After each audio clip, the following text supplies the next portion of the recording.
Cinematography is a mix of art and technology used to make a film. Elements of cinematography found in film include lighting, color, focus, camera angles, zoom, etc. When making a live-action motion picture, there are two major roles in production: a cinematographer and a director. Although this term did originate out of Greek for writing with movement, this term was really coined around the late 1800s.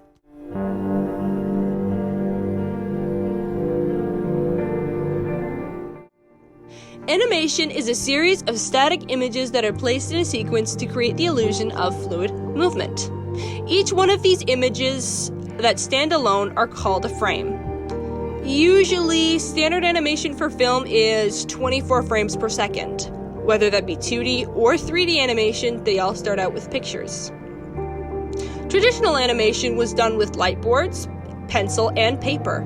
Now, with the expansion of this technology, animators are not only using those materials, but they're now using computers and drawing tablets. Animation has been around since 1908, about 12 years before the film era.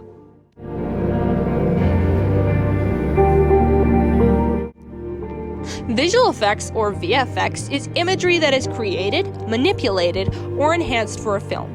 It's also other form of media that does not take place during live-action shooting. CGI is usually used when creating VFX. A big example of this is the environment of a film. VFX is used to create environments that would be way too dangerous to film live, or places that don't actually exist. Visual effects go way back to the 1910s, but they never really took off until the film era during the mid-1920s.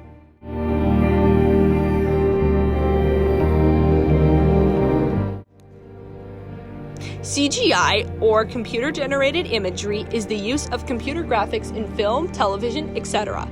Other names for CGI are 3D rendering and imaging. CGI can take form in 2D, 3D renderings, animations, and objects. CGI has been used more and more throughout the years to create the visuals in film. So much so that CGI is now cheaper to use than physical models. CGI was first created in the 1970s, but wasn't really popular until the 1990s. In fact, Jurassic Park is one of the first films to popularize CGI.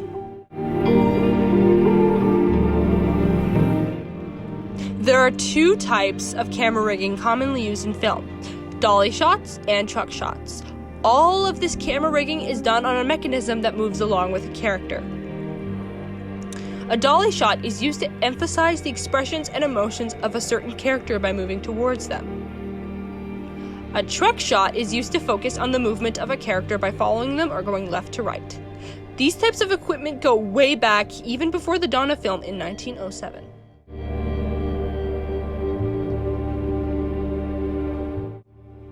Think of a storyboard almost like a long comic strip, except it's used in the early process of film and usually presented during the pitch.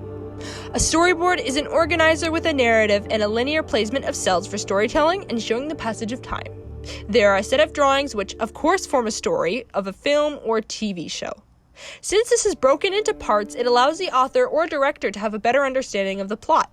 The first storyboards ever used in pre-production were from the 1930s.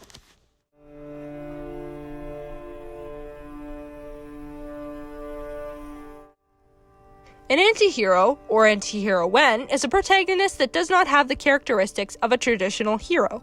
The difference between heroes and anti-heroes is heroes are simple.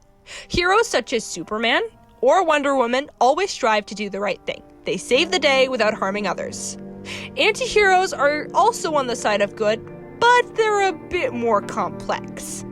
Anti-heroes such as Snape, Deadpool, or Captain Jack Sparrow usually have a questionable moral code and have a long history of making bad decisions. Also, anti-heroes have a dark side you usually don't find in heroes. The term anti-hero was coined way back in the early 1700s.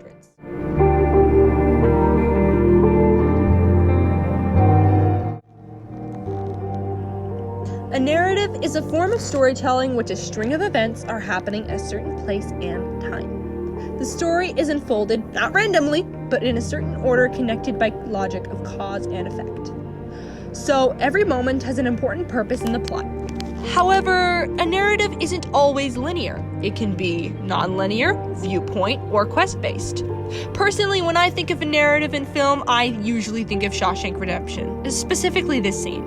In 1966, Andy Dufresne escaped from Shawshank Prison. The coolest thing about narratives is that they have existed for as long as we've been telling stories, which was for thousands of years.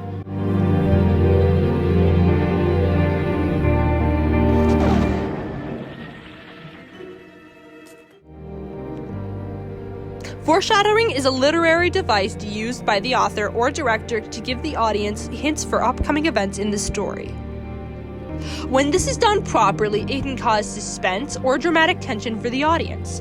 Foreshadowing can appear in the form of dialogue, titles, setting, character traits, and even metaphors and similes.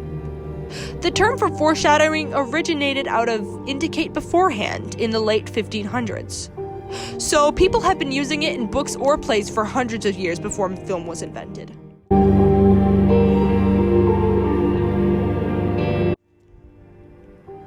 Satire is both a literary device and a genre. It isn't always, but satire can be funny, ironic, and exaggerated.